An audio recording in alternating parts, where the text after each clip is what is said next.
It's a sad thing when a toy line gets canceled ahead of time. There's so many scraps that get left on Hasbro's floor that we never get to have in our hands, and we only get the pictures or sometimes just the computer listings to pine over and imagine what could have been.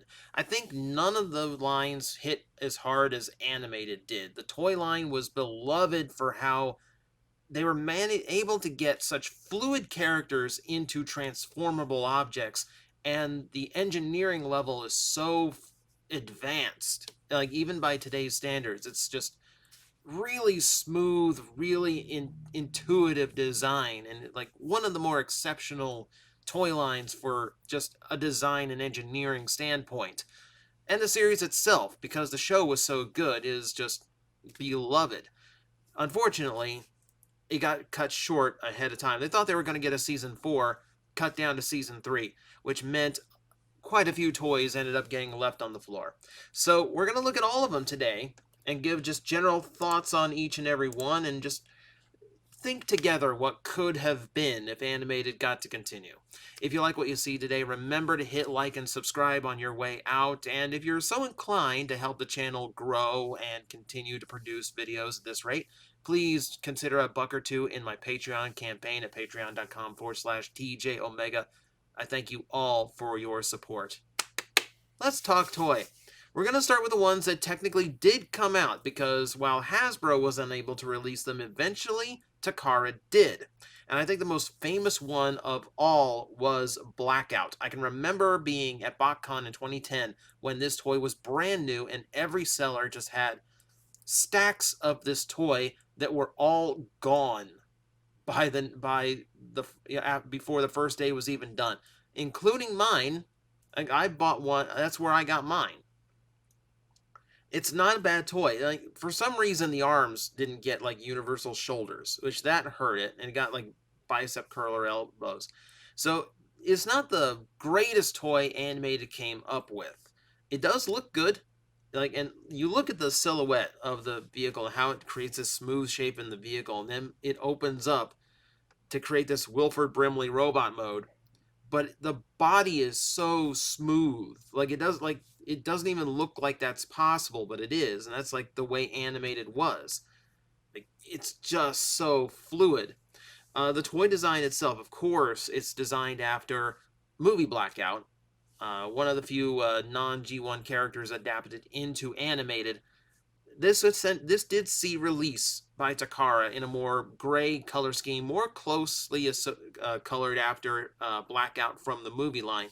This is more toward the beige side of color schemes. This is what the Hasbro release would have looked like. Interesting, like it's a fun figure, don't get me wrong, and it's an interesting little story. Actually kind of interesting to see a complex design like a movie design redone in an animated style, which tends to be more simple and fluid. Interesting that. There's another one that Takara got to release that we never got in America. That is Hydro Dive Bumblebee. You saw a review of this one on my channel a long time ago at this point. The toy itself would have been an attempt to create a Bumblebee that was more in scale to what we had for the rest of the characters. It wasn't like it is now, where if a character is small, they're still sold as a deluxe because they're selling the character, not the size of the toy, and then they just load it down with accessories. They didn't really have the inclination to do that back then. So Bumblebee was very large for a deluxe. He was out of scale with everybody else. This was the attempt to get a Bumblebee in scale, and the individual Bumblebee figure is still nice, as you would expect. And then you just throw in this Hydro Dive attachment that he never used in the show. Might have been a Season 4 thing. We will never know. The design itself is fine. I mean, it's a fun little add-on piece. It's mostly an excuse to bulk up the toy and sell it at the Voyager price point, because, you know, they can't sell, because that's how reluctant they were to sell just like a tiny deluxe at the time. They would rather invent something that makes no sense for Bumblebee, stick it on him, and go, okay, it's $20 now. But back then, that was fine. We got a lot of things like that, and it's not the only time animated was going to try and do that. I think though, like Samurai Prowl kind of spoiled us in that regard because they basically re-released Prowl, which was already a great toy, and then they packed in that armor with him that was so good. But this one is fine. This one was a fine toy. It's a nice little attempt to create something a little bit more in scale for the universe. And then there's another big one, and this one had a lot of fun with it as well. What you're seeing here is Wingblade Optimus Prime. Uh, a little bit based on Jinrai, a little bit, just a little bit Power Master Optimus. The idea was, of course, like that wing pack he had. I believe, yeah, we saw the wing pack at the end of Animated. I think so. God, it's been so long since I saw it. But yeah, we see this is Optimus Prime with the wings, the cannons, the extra fist, the Magnus hammer. That all turns into a big bulk that goes onto the back of his vehicle mode. It might look a little bit weird because Takara did release this set. And you look at this picture and it might be a little bit strange to you. Something's off here. So Hasbro's intent was just like Hydrodive. It was going to be a deluxe class sold as a Voyager with a bunch of extra parts. In this case, it would have been the deluxe Earth Mode Optimus without the battle damage deco that we got in the previous 2-pack release where we first saw him. Here, it was going to be just this super nice Optimus, and that's a good Optimus Prime toy to begin with, but you're also going to give him all these extra bits and bobs to give him a little bit more play value. Fantastic.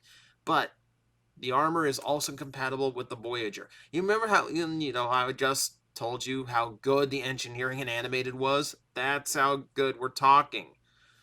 This was a really good idea and a really cool set. Never came out. If you got the Takara one, it's metallic.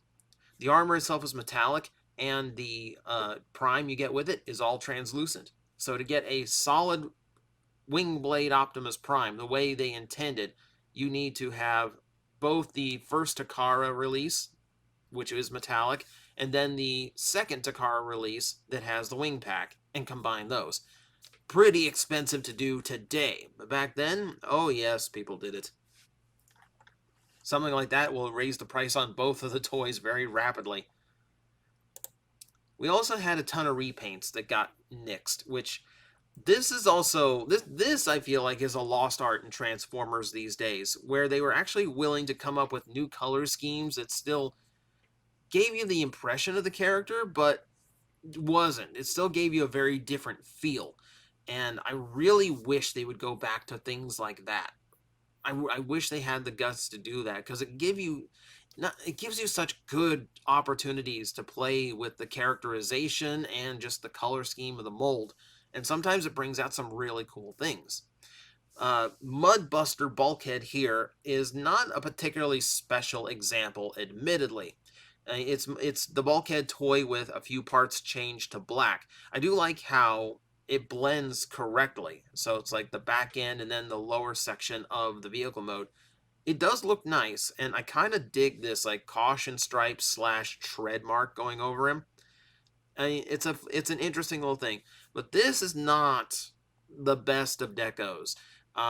There was little behind the scenes stuff. If we had actually gotten season 4, we would have seen Bulkhead basically forced into the Constructicons and turned into part of Devastator. He would have formed the bulk. So we didn't get an actual like new toy that did that. So in lieu of that, it would have been nice if it was like Constructicon colors and some purple was showing through here, just to kind of show like what could have been, or at the very least play off of his initial friendship with the Constructicons. This I feel like is a little uninspired. Not bad looking, just, oh, they could have done better. Here's another impression. Here's what I mean about like creating a different look and profile to a toy. Goldfire Grimlock. I think Goldfire was just a term that they just tried to throw on everything until it stuck. It ended up on a Goldbug repaint of Bumblebee eventually. This is, again, it's not a bad deco. Like, an all-gold Grimlock is actually kind of cool. Like, it takes that one of his main colors and makes it the primary, and it doesn't look bad at all. Like, the black hits really nice against the gold. It looks super cool. I like the translucent yellow for the chest and the sword. All this looks really cool. Again, left on the cutting room floor. And this is unfortunate because you'd think repaints would be easy to get out. Keep in mind, uh, back then, I believe we had a Hasbro toy shop, but it wasn't what it is now. It's not Pulse, and it wasn't designed to carry like exclusives or leftovers like it is now. We didn't have Generations Selects to release all the weird repaints that they couldn't get out in the normal line. We got what we got, and that was it.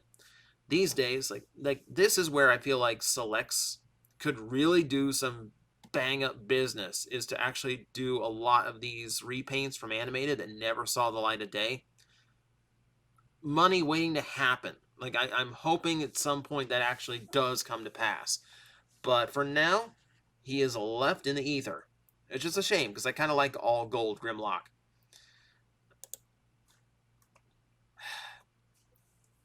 It's really disheartening when they do a series and the Seekers are left incomplete. A Skywarp came out, but never a Thundercracker, and at least not at this size. The Activator came out, but not the Voyager. It sucks, and Hasbro has gone on record since then, in more recent years, going like, if we do one character in a set, we're going to do all of them. We see that with the 86 liter Dinobots. We have that assurance now with Legacy, which is starting a new set of Insecticons. And of course, between Earthrise and Kingdom, we've seen plenty of Seekers. Plenty of Seekers. And really the entirety of War for Cybertron, if we include the Tetra Jets as well. Nowadays, they're better about it. Back then, circa 2009 or 2010 or so, they just didn't have the capacity to get every single repaint out. So unfortunately, we never got Thundercracker in this guy. I do think a couple got out to collectors. Not a terrible amount, though. Certainly not a common thing to find. It's just a shame. Like, they didn't... Like, it's just a shame. I hate when that trio's left incomplete. It's just so wrong. I felt the same way in Animated, where one of them was heavily remolded, but the other two weren't. Don't do that! This one I lament. This one I lament. Vortex Blur. Look how good that looks. Look how good that looks. This is what I mean by bringing out a different side of a toy. It's very Tron. It's very Tron, pitch black with those bright electric blue accents. It looks so, so good. And Blur is already a fantastic toy, with an auspicious end to his character in the show. So getting another figure of him would have been much appreciated, especially something like this. He looks like a secret agent car. He looks like a Batmobile. He looks like a ninja. I can just keep going on comparisons because he looks so good. This sucked. This really sucked to lose. I really like this deco. This really should have seen a release somewhere down the line. Ugh. It's unfortunate. Blur just got no luck. In all of Animated, Blur just got no luck whatsoever. Here's one that is not as exciting to me. So I think a lot of people were disappointed when this guy did not get repainted into Psykill from GoBots, because he's got the dome head for it. Yeah, Oil Slick's repaint, the Toxic Oil Slick, is just... It's not different enough. It looks like it's a little bit closer to the tones he had in the show, but there's just not enough difference from the main toy to really make me go, ooh, we should have gotten that. It just kind of looks like an alternate pattern to the same colors. So that one's not terribly exciting. This one's nice, but again, it has its issues. I mean, the translucent plastic is still there in all the wrong spots, so it would have had the same problems that Animated Swindle has. But any time this mold would be able to get another release is a good opportunity to get again. Because again, even without the translucent plastic issues, that mold still had a few weird problems to it. And repaints are a chance for them to go back and adjust the tooling to fix those problems, and then you get a smoother play experience. That's really what we lost by a Mercenary Swindle, not coming out. I do like the gunmetal gray and red, though. That is actually a really cool color scheme. Someone make a swindle like that again. This one is also weird. So they did Fugitive Wasp. And the idea is that this is Wasp after he, when he was, in between when he was trying to turn into Bumblebee and disguise himself as Bumblebee. So he put on the head, but not the colors yet, which is a really lame excuse for why they didn't just give him a new head. Supposedly, back then, the budget was so tight for this line that they had to choose between, I believe, giving Ironhide, the Cybertronian Ironhide figure, a new head, or giving Wasp one. And they, of course, went with Ironhide. But yeah, a new head would have really set this one off and really made it work as like Wasp. Because it's a shame we never got that particular figure. There is a constant repaint for Bumblebee waiting to happen that never does, by the way. Yeah, I love the two-tone green here. I really, even if it had the Bumblebee head, I would have loved to have had this. Because, hey, these days, you just have a third party that would have just plopped a correct head on there. What could have been, and what still could be. There was rumor of this toy being re-released for Buzzworthy Bumblebee, so if they get that mold out, they could generation select this, absolutely. And then we get to prototypes of ones that are not going to pass at all. These got canceled even before we got color samples. Marauder Megatron, I will take every chance to say, is one of the best designs I've ever seen in a Transformer. The most buttery, smooth triple changer I've ever seen, and a fantastic looking Megatron from top to bottom. I genuinely wish they would do a modern version of this engineering. This just seems like a prototype for doing a perfect Megatron toy, and we have not seen it yet. Yeah, I know people have recreated it very meticulously in 3D printing. I would need access to like a resin 3D printer, something that could create like a super smooth finish in order to get one of these printed that makes me really happy. But it is something I always like to look at and go, oh, God, I wish. And then, yes, my nemesis, the bane of my existence. But admittedly, this actually looks really good. This looks like this could have been the best Hotshot toy we ever got. It would have been fun to see Hotshot and Bumblebee in the same toy line where they were trying to vaguely be the same thing. Because we did that in Transformers Prime, but he got the Cybertron Hotshot colors, which is kind of a cop-out, really. It's kind of a cop-out. And they used the same mold, so it didn't feel right. This would have been cool. Hotshot and Bumblebee together, both in yellow, both in their own aesthetic. And it does look good. It's got the visor that flipped down. The vehicle mode looks really nice. Proportions and articulation look good. This thing could have been fantastic. And I kind of like these like wide-shouldered. It's a little bit of throwback to like the original prototype Hotshot that never came out. This is like where I lament what could have been. We could have had a good Hotshot toy. Imagine that. And the only thing left after this would be like a couple little scrap leftovers. A Rescue Ratchet repaint of the Activator Ratchet was due to come out. That never saw a release, of course. You can see how Activators used to be a little bit simpler. This was just like a quick little flip-up gimmicky toy. But yeah, it never saw a release. And then there was this guy. This is Electromagnetic Soundwave. Not the smoothest of names, but it is a fully realized figure that never saw production, just like Goldfire and all that.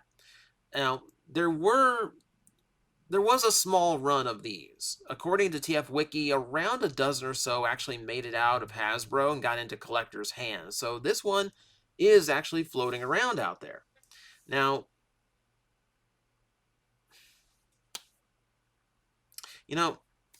no. You know what? No, I changed my mind. I mean, I've got my thoughts on this figure that I'd really like to go over, but not now. Not the time or place. But stay tuned. We're going to go in depth on this one, just for maybe a small video. For now, that is it for me. Thank you for joining me on this tour of what could have been for Transformers Animated. And start beating down Hasbro's door. They've got Generation Selects just sitting there waiting for all of these things to come out, and animated fans just going like, come on, there's got to be an anniversary coming up somewhere. Just give us something. But thank you guys for watching. Thank you for listening to me ramble, and I hope to see you next time. Guys, I am facing the most powerful enemy any YouTuber can face, the algorithm, and I need your help to defeat him.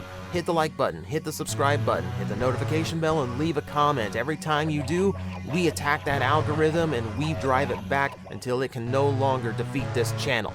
Thank you very much.